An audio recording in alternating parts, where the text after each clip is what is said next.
Welcome, welcome, welcome. It's Candlestick Chronicles, a 49ers podcast on the Blue Wire Podcast Network. I am decidedly not Kyle Madsen. This is Chris Biederman. Kyle is unavailable for the week, so I'm filling in hosting duties. We have Nick Wagoner. You might have heard of him mentioned on the show once or twice. He'll be joining me shortly, but real quick before we get to Nick, we are brought to you by Lamb Chops, our friends over at Lamb Chops. SGLambchops.com is a website. Use promo code Candlestick20 for a nice little discount. If you know, you know. Zippered pockets. I'm wearing the hoodie right now. Phenomenal clothing. And yeah, shouts to our friends at Lamb Chops. They've recently partnered with the Minnesota Timberwolves to create an exclusive line collaboration with them. Very, very cool stuff. So SGLambchops.com, promo code Candlestick20. Be sure to check them out. We are also sponsored by Cooperage Brewing Company in Santa Rosa. Again, if you know, you know. The brewery is it's in Santa Rosa. The beer is phenomenal. You can order directly from their website and have it shipped directly to your door. CooperageBrewing.com. If you're of age 21 and up and in the state of California, they will ship any of their delectable beers to your front door. So be sure to check them out. CooperageBrewing.com. All right, Nick Wagner's here. Let's get to Nick. So there have been a few times where I've been out of commission, whether it's a work trip or on a vacation trip, and then I have the pleasure of listening to Nick and Kyle. I don't want to say berate; that's probably too strong of a word, but I'm not really able to defend my honor when they're here, talking smack while I'm gone somewhere else. So Nick, what can we say about Kyle to get this thing going? Well, I mean, the obvious thing, first of all, is that, I mean, what a time to go on vacation. Must be nice. I'm just going to pop over to Hawaii the week of the NFC Championship. It's not like the Niners were 2-15 last year, and this is a Cinderella story. Like, we kind of knew that this was a real good possibility that they were going to make a deep run into the postseason here. So, yeah, I mean, the beauty of this is you say we berate or make fun of you while you're gone, but we also do it to your face. And I think it's important to be consistent. And so anything we say about Kyle here, just rest assured will also be said to his face. All right, that's fair. That's fair. Well, Nick, welcome back. Very much appreciate you being here. Nick obviously reports for ESPN, covers the 49ers, does a bang up job. And Nick, you got something coming out. We're recording this Tuesday night. It'll be out Wednesday by the time a lot of people listen to this. You got a feature coming out. I believe it's on Deebo Samuel and Trent Williams. Do you want to talk about that? Because it sounds like a pretty fun story. We're doing the plug right off the top. This is big time. I must be in your good graces. Usually, it's a slow point. It's a slow point in the season, so I figured we just get started with the. No, I'm excited. I'm excited for everybody to read it. I was Deebo and Trent were fortunate or were generous enough with their time to sit down with me for about a half hour last month, a few weeks ago, and basically the story is about the friendship that Trent Williams and Deebo Samuel have built and how that serves as sort of a tone setter for what the 49ers want to be as a team. And, the obvious like analogy there is, they are the first two out of the locker room with the bump box and all that kind of stuff. It's like the new age version of the first guys off of the bus. Right. And so it was cool to hear them talk and, without spoiling the whole story, my favorite kind of anecdote or takeaway from the story is I asked each of them, what's the one biggest thing that you've learned from the other guy? And, it's kind of an interesting friendship just because of the age difference, right? Like Deebo Samuel was going into high school when Trent Williams was drafted into the NFL. And so you would think like, okay, this is a mentor-mentee relationship. And there's definitely truth in that. Like Trent Williams is kind of like the big brother to Deebo. But when I asked Trent that question, he gave a really interesting, honest answer. And he said, I've learned to be more self-confident because of Deebo. And I said, Trent, you're an 11-time Pro Bowler and 5 All Pros. Like, what are you talking about, man? Like, what do you mean self-confident? He said, no. He said, everyone talks about Deebo being unafraid to speak his mind and talk his trash and all that stuff. And then when he does it and goes out and backs it up, like it really inspires me to, in a way, just let go and just be who I want to be. And you've seen that this year where like the Eagles game, they're wearing the all black and Trent says afterwards it was for a funeral and all stuff that you just hadn't seen from him. And so it's just really fascinating to me to see a guy who's as established as Trent, who is going to someday be in the Pro Football Hall of Fame, saying, no, like Deebo inspires me with his just like standing 10 toes down on everything he says and then backing it up every opportunity he gets. And so I get into that in the story. There's a lot of stuff in there, but that was kind of my favorite takeaway. I hope people get a kick out of it. Yeah, well, that sounds great. I'm looking forward to reading it. I actually just wanted to mention the story as a segue to talk about Deebo Samuel and the shoulder injury. Yeah. No, but like that all being said, there absolutely is an intangible element as well as the obvious tangible element to Deebo Samuel playing or not playing for the 49ers, given how unique he is, given what he gives the team, particularly in the playoffs. He's made so many big plays. Um, Given that, Deebo Samuel about as well as anybody in the media, I would think knows him and the value he brings to the team, both tangibly and intangibly. I mean, where are you at in terms of what the 49ers are facing now with his status uncertain with the shoulder injury? Again, we're recording this Tuesday night, so maybe we'll know a little bit more on Wednesday.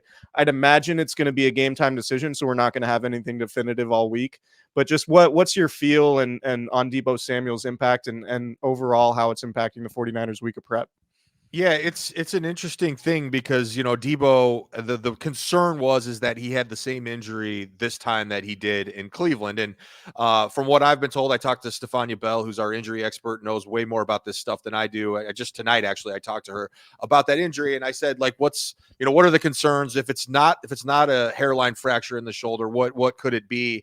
Those kinds of things. And she said, well, the big concern is that when you have a hairline fracture like you had earlier in the year, it does theoretically make you more susceptible to doing it again or to re-injuring the shoulder, which she said could be the case here. Of course, she hasn't examined it, but it's something that you keep in mind. Now, the fact that he didn't have another fracture is a good thing, but he is in a lot of pain. And the way it was explained to me is that the 48 hours after you suffer that injury, so Sunday and Monday in particular, Deebo was probably in a whole lot of pain. And Kyle Shanahan kind of alluded to that on Monday. But nonetheless, it puts him in a spot where you have to figure out, A, if he's going to be available, and then B, if he is, how limited or compromised is he going to be? And I think the answer is, even if he plays, he probably is going to be compromised. So what can you do with him in terms of game plan? Can you put in a lot for him? Probably not. Can you put in stuff for him to be a decoy?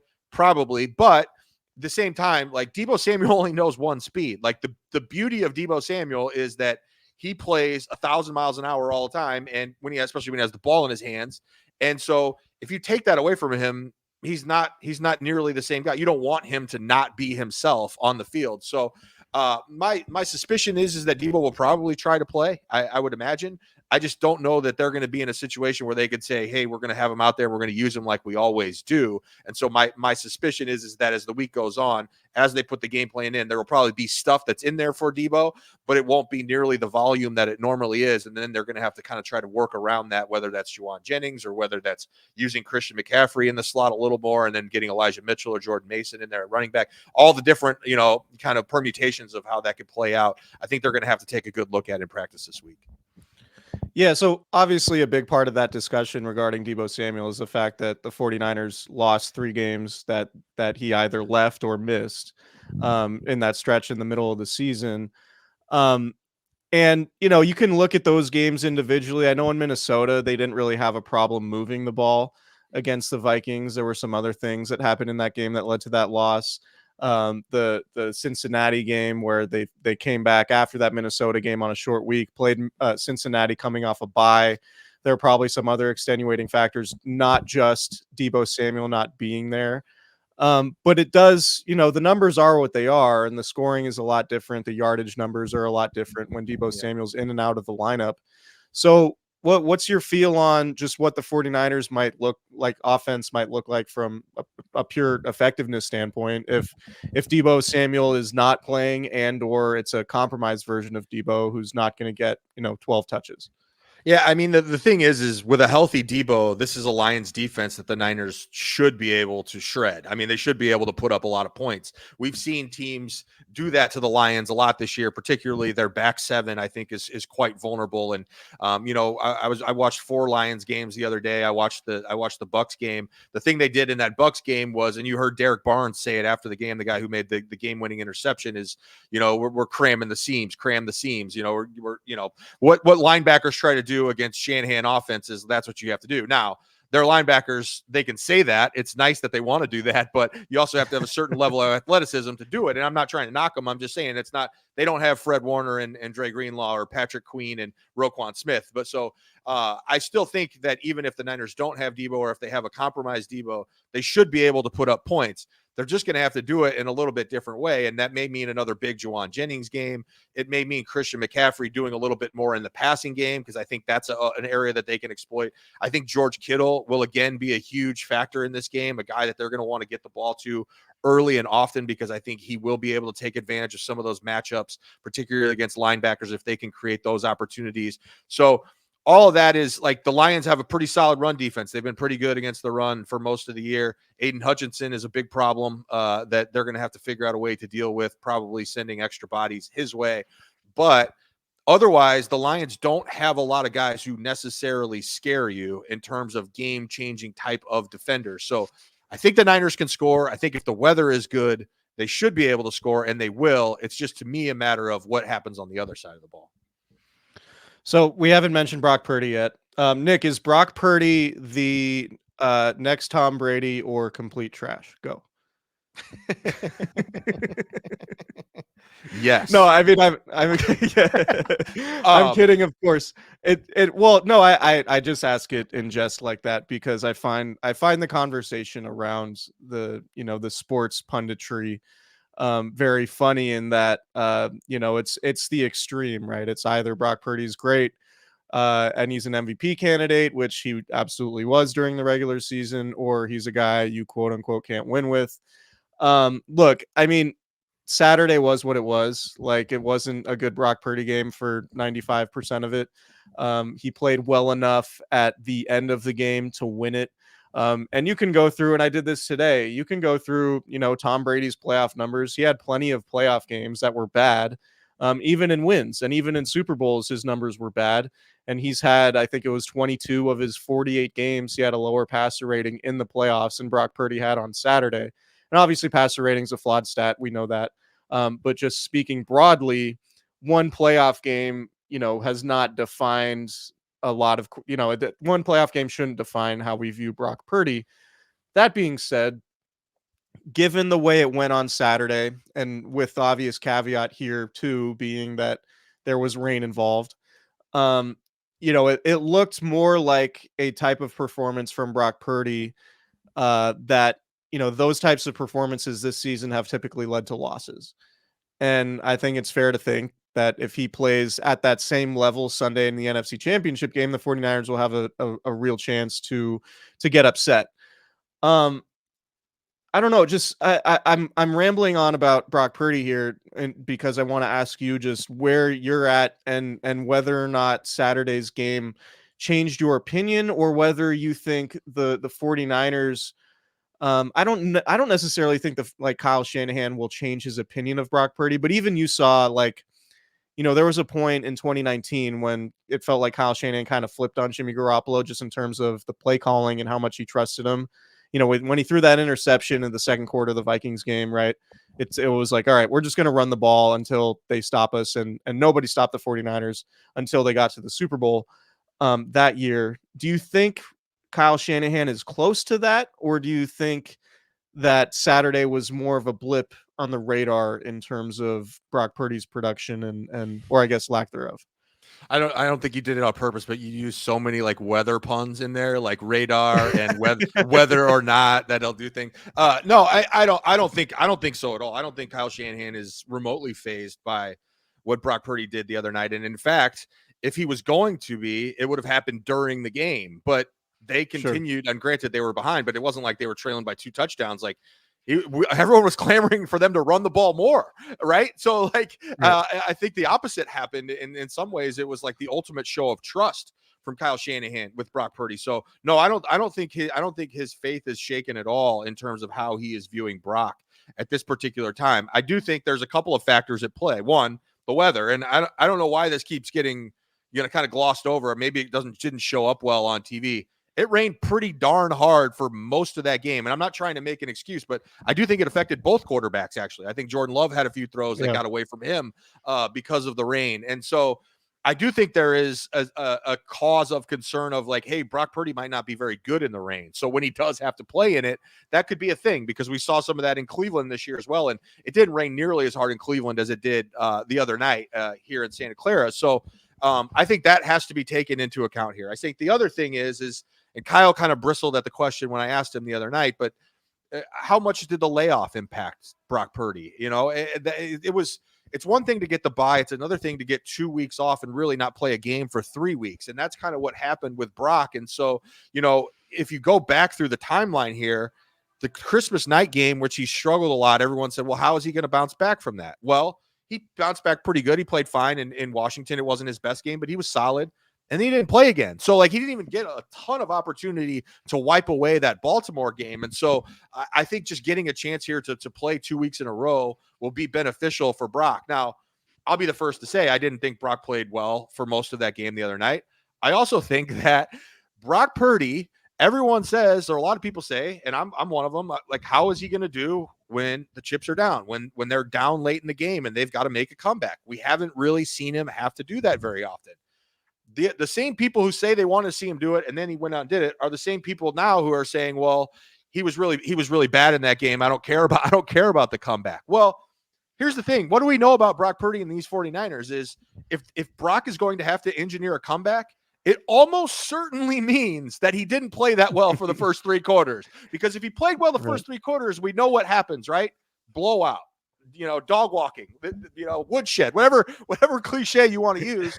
That's what's happened anytime Brock has played well in the first 3 quarters of games this year. So you're just not going to be able to have both. You're not going to have a game where Brock Purdy plays great for 3 quarters and then leads the back. I mean, maybe there's a shootout somewhere along the way. Heck, maybe it's Sunday because the Lions do put points on the board. But from what we have seen, that has never been the case. And so I say all that because I don't think that the Niners, I don't think Kyle Shanahan's faith has wavered in him, and I definitely don't think his team has. I think they just want to get him a dry ball and a little better weather and see how he does. And I think that this is a defense that there's opportunities for him to make hay against. Yeah, I think all that's fair. And again, like, people ask me how I feel about Brock Purdy, and but it's like, he'll be judged by how he plays. Like, we don't have to decide right now, right? Like, we don't have to decide whether Brock Purdy can win a Super Bowl or not. We're actually, like, in a few weeks, if they beat the Lions on Sunday, then we'll see if he can win a Super Bowl. And if he does, then we'll say, okay, he's the guy. And if he doesn't, then they'll probably run it back with him. And if they come up short again, then maybe they'll make a change. But they're not making a change for like at least another year. So like it's Brock Purdy, and that's it. The whole discourse is this idea of like, oh, he's being bandied about as one of the best quarterbacks in the league. And like, there's a difference between being one of the best and most talented quarterbacks in the league and then being one of the most productive quarterbacks in the league. And so, some people might draw a straight line between those two things, and that's okay. I don't mind that. I think what's happened is I wrote about this in the story I wrote last week with Brock Purdy. I talked to a sports psychologist about it. Is you've got people that, and it's just like anything. It's politics. It's whatever like hot button issue there is. People on the extremes want to dig in on both sides, and they want to plant their flag and be the first to say Brock Purdy is not a good quarterback, or they want to plant their flag and say Brock Purdy is the best quarterback in the league. And as is always the case, the logic lives in the middle, right? Like the people, but that doesn't do anything for us in this business, right? Like that doesn't get us to the big money contracts or whatever. If you're just saying like, oh, let's wait and see how it plays out, or hey, he's a pretty good quarterback. I'm going to wait a little while before I'm calling him an elite quarterback, but I know he's better than bad. So if I put him in that 8 to 12 range, well, that's not really generating any clicks or headlines or anything like that, right? So that's the whole thing here is like I think the thing that gets lost the most, Richard Sherman says this all the time, and I agree with him, is like he's held to a standard that is just completely ridiculous. Like they treat him like he's been in the league for 10 years and he was a first round pick and all these things, and he hasn't even started 2 full seasons worth of games yet. And oh, by the way, He had massive elbow surgery in the offseason. He had an elbow. I wrote about this. He had an elbow surgery that only 2 other quarterbacks, professional quarterbacks on the planet, have had, neither of whom is a starter. No offense to Nick Mullins or Clayton Thorson. He's the only guy that's done that. And then not only came back in time to start training camp and participate, started week 1 of the season, played really, really well for most of the season, and has his team knocking on the door of the Super Bowl again. I mean, to me, it should be a really good story. It is a really good story. It's a compelling story. And instead we waste our time doing all this, where does he rank? And don't compare him to Mahomes. And I'm not doing that. I just think it's a good story, and he should be given credit for the job that he's done. So, I don't know. It's just funny. And it's been something like, I feel like we talk about like the discourse about the discourse has become a thing, and I contribute to that too. I acknowledge that, but it is kind of annoying when we should just be talking about like, hey, this is a good story. We're going to make for a really compelling game on Sunday, and it would make an even more compelling storyline if he's able to get to the Super Bowl. He's 24 and he just turned 24. So like he's still extremely young. There's plenty of football left to play. If Brock Purdy throws 5 picks on Sunday, he'll be the 49ers starting quarterback next year, and we'll see what happens from then on. But I agree with you. The fact that he's held to like such a ridiculous standard, I think speaks to just how well he's played. Right? Like, you can't win a Super Bowl with him. It was like, all right, well, we're only talking about him like that because he was statistically one of the most efficient quarterbacks we've ever seen. So that's a testament unto itself. So anyway, I don't want to dwell on the Brock Purdy stuff, but I think let's dwell. Let's dwell away. Yeah. You and I both agree that there's plenty of nuance that often gets lost in these discussions, but I do want to talk about the 49ers defense because it does feel like there's some weird stuff going on. And there are a few things like they haven't really stopped the run all that well. More concerning to me, and the run defense obviously is an issue with the Lions coming in because they do have 2 good running backs and a really good offensive line. And if they run the ball well, very similar to to the Niners offense, if they run the ball well, that sets them up for the passing game and utilizing play action and all of that. But what do you make of the 49ers pass rush and the fact that they didn't have any sacks against Jordan Love in the divisional round game? And it didn't really feel like Jordan Love was all that uncomfortable for the majority of the night. We're used to the 49ers defensive line being their calling card and being the thing that they can always fall back on. Even if the offense is struggling, you could always say, well, the defensive line is going to be a bear to go against. It has a lot of names, and with Eric Armstead back, you have your full complement of guys, but the production hasn't been there. What do you make of that, and how concerned should the 49ers be about what they're getting from their defensive line right now? Yeah, I mean, I think they should be a little bit concerned because, like you said, it is the area that they have put the most resources into. Like they're counting on that to be the backbone, not even just of the defense, but really the entire team in some ways because of what they've invested there. Now, I will say that I think that there are some opportunities this week with Frank Ragnow, who I have the utmost respect for. That guy might be one of the toughest guys in the league playing center for the Lions. And he's banged up though. He has a bad ankle and a bad knee. He's going to try to play through. And then one of their starting guards, Jonah Jackson, is probably going to miss the game. So I think this could be a big Javon Hargrave game. I think Hargrave has been pretty good for most of the year. I would say worth the investment that they've made. Obviously, Bosa's still really good. When I went back and rewatched the game from the other night, they were better pass rush wise than I thought they were in real time.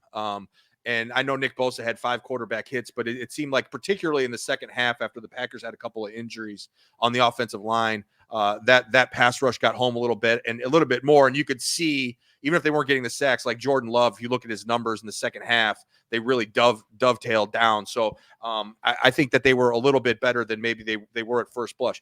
The problem is right now is, I know people don't want to hear this, but Cleveland Ferrell, his injury is not an insignificant thing. Like, I'm not going to sit here and try to tell you that he's, the best defensive end in the league or whatever, but like, he's very consistent in terms of setting the edge against the run. He gives them the ability to, there's like a trickle down effect of that, right? Where he plays on rundowns and then Chase Young comes in on pass rush opportunities. And the trickle down is now Chase Young has to do both. And so if Chase Young is doing both of those things, it just stands to reason that playing more snaps, he's obviously had his injury history of his own. He's just not going to be as efficient or as productive as he was when he was playing a very specialized role for the 49ers. So that's not a small thing. And they've got to figure out a way to fix that, because when you watch the Packers run the ball, and granted, it wasn't terrible. There was the one big run by Aaron Jones. Before that, he was early in the game, he was kind of ripping them off in 5, 6, 7 yards, but not huge ones. And then they kind of bear down a little bit in terms of the run game. So it wasn't awful. But as you said, Chris, this is going to be a big challenge, because even though they're banged up on the interior, the Lions have a really good pair of tackles. Penei Sewell, when I watch the tape, I mean, it's very rare that I'll watch a tackle other than Trent Williams and say, man, that guy's fun to watch, but that guy qualifies. Sewell is really, really good.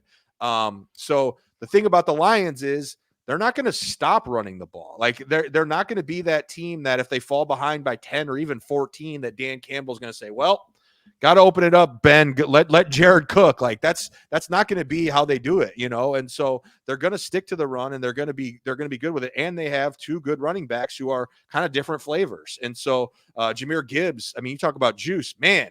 That guy, he just pops off the tape anytime you watch him.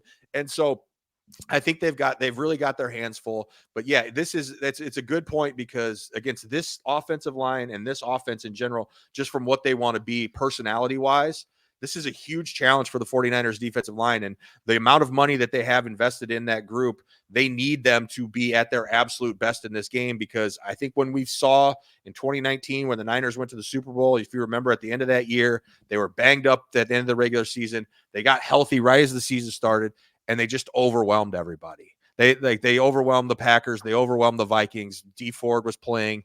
That was as dominant a front four as there was in the league. And I think the Niners need at least a reasonable approximation of that here this coming weekend to make sure that they can win this game. Yeah, and I think the lack of effectiveness from the defensive line is sort of compounded by the fact that the secondary is kind of in a different spot than what it was throughout most of the season. Ambry Thomas had a pretty good year. And just because he had a bad game Saturday against the Packers doesn't mean, that he's going to play a bad game on Sunday against Detroit. But, the way the cornerback position for the 49ers has gone over the last few years, and I don't know if Kyle Shanahan's necessarily contributed to this, but if somebody loses their confidence, like Kyle Shanahan hasn't had any problem, with like pulling the trigger and making a replacement in the secondary. And I don't think Thomas is there, but I do wonder if that at all contributes to Ambry Thomas maybe having a lack of confidence, which seemed to be apparent on Saturday. And in addition to Thomas not playing well, you have Logan Ryan playing free safety. And, going off memory, I was like, oh, they signed Logan Ryan in like late October or something, right? Like he was like a street free agent. They brought in October. He's been around for a while. I went back and looked. They signed Logan Ryan in the first week of December. Right. After being on a Disney cruise ship with his family and getting the call from the team. He was very much not in football mode. And now all of a sudden, Logan Ryan is starting playoff games and missing tackles on running plays. And it felt at times being a target, particularly like down in the red zone when the Packers got the touchdown to their tight end and the 2-point conversion.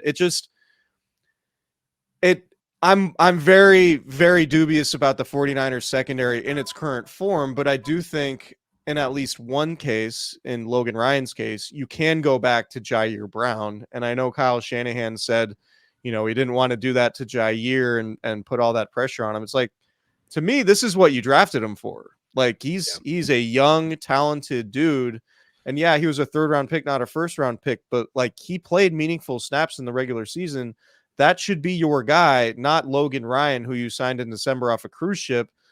So I guess I'll ask you, like, do you think that Kyle Shanahan would go back to Jair Brown at this point? Or is it, it's probably a defensive coach's call, but do you think that a change in the lineup could be coming at safety? Or do you think Kyle Shanahan's going to stick with Logan Ryan because he is a veteran who's played in a lot of big games? My read on it, based on Kyle's answer the other night, is that Logan Ryan will probably start this next game as well. But the one thing he said when he answered that question, I asked him, why Logan Ryan over Jair Brown. And he said, the one thing he mentioned in there is we had Jair ready to go if Logan struggled. And my counterpoint to that would be, I would do the other way. Have Logan Ryan ready to go in case Jair Brown struggles. And I understand, like, you haven't seen him in a playoff game. You haven't seen him in a few weeks anyway because of the knee injury. And so maybe there's some trepidation. Maybe there's something they see at practice that we don't see. And that's fair.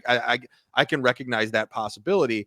But I would rather see Jair Brown go out there and get those opportunities and see how he does, because Logan Ryan, if the objective is, well, he's not going to mess it up, he may not be out of place. Like, right, that's the whole thing. But maybe he's just not athletic enough or good enough anymore to be able to do that. I mean, the tackle effort on the long Aaron Jones run was not good. Like, there were some things in coverage that were not good. So to me, I think I would rather see it the other way. And the other thing is if your argument is, well, Jair hasn't played in the playoffs. Well, there's only one way for him to get that experience. It's to, play him in the playoffs. So yeah, I mean, I think that it'll probably be a situation where Ryan starts and then Brown, if there's a short leash and if there's struggles, then Brown goes in. I just would like to see it be the other way. And again, that's without knowing exactly the extent of how Jair Brown is feeling. And if he's not feeling okay, that's a whole, that's fair. I get that. But if he's healthy enough to be active, you would think he'd be healthy enough to play. And I certainly would like to see him in there, and particularly against this team where I think he's a little bit more of a physical. He's a lot more physical than Logan Ryan. He's a guy that I think can help, particularly in the run game. So before covering the 49ers, you covered the Rams, and I believe you're familiar with some of the power brokers in Detroit now that Brad Holmes, that's their GM. Mm-hmm. What do you make of the job he's done? And like, what do you know about him, just sort of as, I don't know if you know him personally or philosophically, like what, cause I mean, what's happened in Detroit really is nothing short of remarkable, and turning that roster around with the draft classes that they've had since they've been there, getting Jared Goff to play at this level and sort of, be the guy that they're all in on, not just sort of the placeholder. Just given your familiarity with Holmes and everything that's gone on in Detroit, just what do you make of the turnaround that they've put together? Yeah, it's been awesome. I've known Brad for almost 20 years, and I count him as a friend. He's somebody that I learned a lot about football from. And when I started covering the Rams, he had just moved into personnel. He actually was a PR intern at one point in St. Louis, and then he became a scouting assistant and kind of worked his way up. And so I got to see kind of firsthand watching him move up through the ranks. And actually, I don't think he would mind me telling this story, but I remember when I was covering them, this is the year Aaron Donald came out in the draft. And I would reach out to different people in the organization to just kind of get a feel for what they were going to do for the draft. And so I would call Brad, because I always trusted his eye. And I was like, Brad, I'm thinking about these two guys as my options for the mock draft. And he wouldn't like tell me. I'm not sitting here saying that. I'm not burning a source here. He wouldn't just tell me who it's going to be. But he would kind of like point me in the right direction or lead me off of guys. Although the year Todd Gurley was drafted, he definitely tried to point me in the wrong direction because they were keeping that one super secret. But the year Aaron Donald and Greg Robinson, so Greg Robinson, they take number 2. Everybody kind of knew that. So he's like, yeah, whatever. And then I remember we were doing our mock draft and I said, I think I want to take Aaron Donald here at 13. If like, you don't think that's ridiculous, do you? And he laughed at me. And I said, what, man? He said, Aaron Donald's not lasting to 13. There's no way. He's like, Aaron Donald will be gone by 7. He's like, the Bucks are taking Aaron. I'd be shocked if he makes it out of the top 10. So of course we do I use that as like, well, that kind of tells me that if Donald's there, they'd probably take him because they don't think there's any chance in hell he's going to last that long. And then I ended up taking him in the mock draft, and the Rams take it. Anyway, that story is neither here nor there. It was just kind of funny because he was all over the Aaron Donald train back then too. But the job he's done in Detroit, it's been fun to watch because you just never know, if guys are going to get opportunities. And really the year Brad got that job was the first year his name kind of came up on the circuit, right? Like in the interview circuit. And he ended up getting the job, and I'm not surprised because he probably interviewed really well. But I was a little dubious, and I think I've told him this before. I was a little dubious about the pairing of him and Dan Campbell. I didn't know Campbell personally. I just kind of knew what I saw. I did know though that in terms of like the type of team they were going to try to build, like big, physical, tough guys. Like Brad's a big guy, big physical, tough guy. He was my understanding, a hell of a player. I think he's North Carolina A&T, I believe, in his day, and then Dan Campbell, of course, at Texas A&M. So I'm not surprised that they've built a team kind of in that fashion. And to see what they've done, they, in a lot of ways, you can compare it a little bit to the 49ers in terms of just the kind of the approach of the types of players that they're looking for, and even this year, like valuing, hey, let's go get a running back who can do everything, and let's get an off-ball linebacker who we think can play a position that's not very good, and let's invest in the defensive line and get Aiden Hutchinson, like he's like their Bosa, and those types of things, and then getting receivers and all that kind of stuff. So there's a lot of similarities into how these two teams play. I think it's very much shaping up to be a heavyweight fight, but I understand Niners fans probably this week are very anti-Lions, but I think anyone who enjoys football and appreciates what the Lions fans have been through over the years. I grew up a huge Barry Sanders guy. That was my guy when I was a kid. So to see them enjoying some successes has been pretty cool. And then of course, to see Brad doing it too, at least for me, has been pretty cool to see. I want to ask you about Jared Goff, and then we'll get out of here. The Niners basically owned Jared Goff when he was with the Rams, at least from 2018 on, and that obviously coincides with them becoming contenders in that same time frame.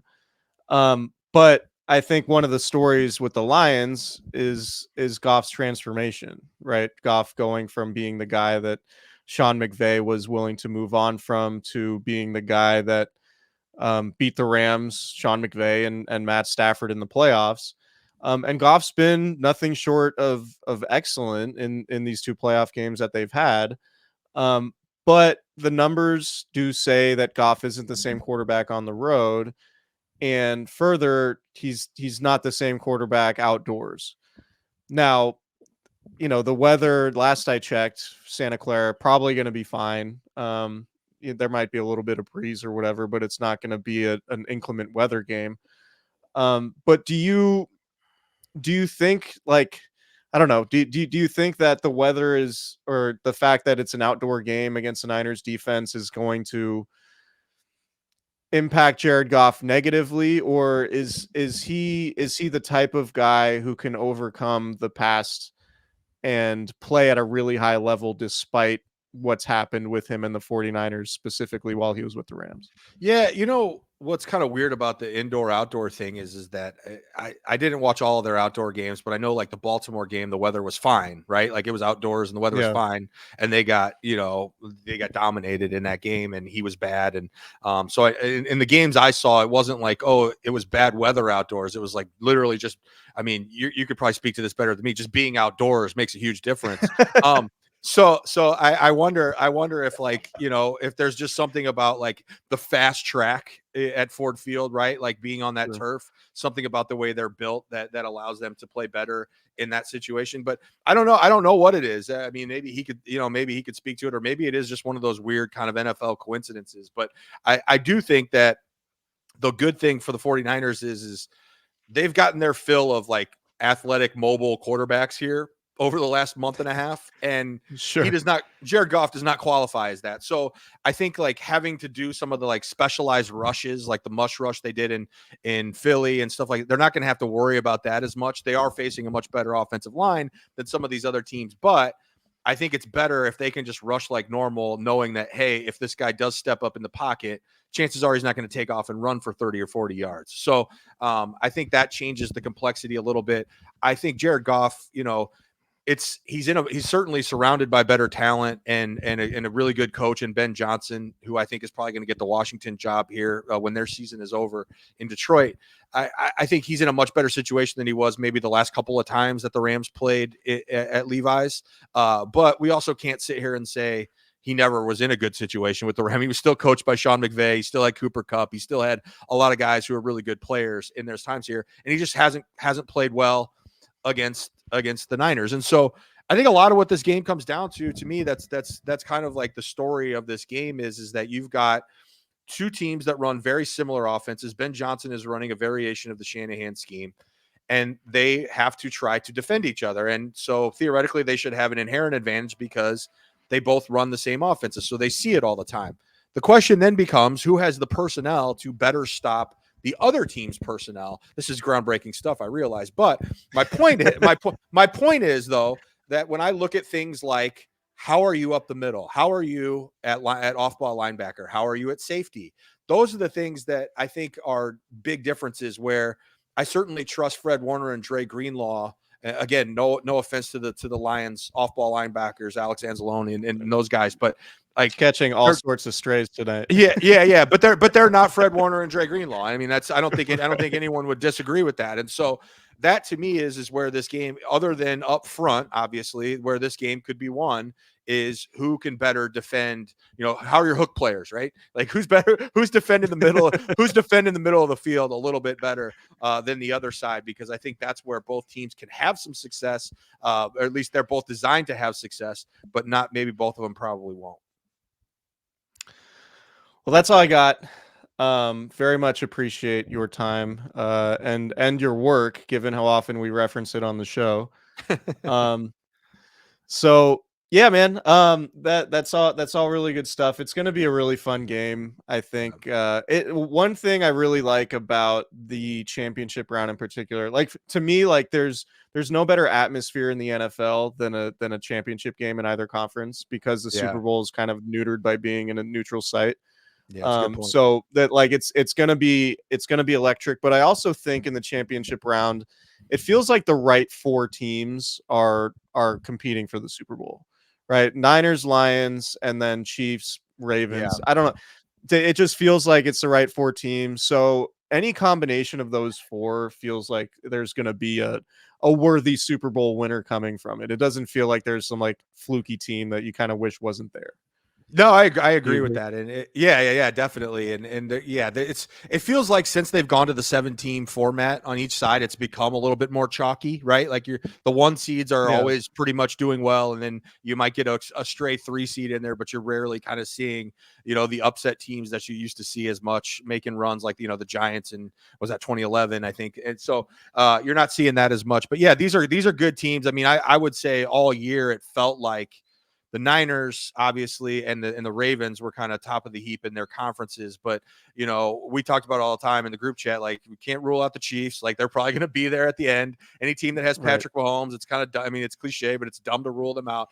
And then the Lions where people, I think, they had their little slump, I guess, in the middle of the season, but it really wasn't that big of a slump because they finished with the same regular season record as the Niners. And I know, week 18, whatever, but still like, that was a team that was consistently good pretty much all year. And, the one game that everyone kind of was using as the litmus test on how real they were was that Dallas game, which had the funky ending. Right. And so, I think Detroit was even mad they didn't get a chance to play Dallas there last weekend. Mm-hmm. So yeah, it should be fun matchups, should be fun games. I think whatever we get in the Super Bowl should also be really entertaining. But, I think one thing here for the 49ers too is, we don't know how long the window is going to be open. That this is, I think, I wonder how much that plays into the mindset, and I know they have a lot of experience of guys who have been through this so many times, but this is a huge moment in the Shanahan and Lynch era, not necessarily because it's the last time.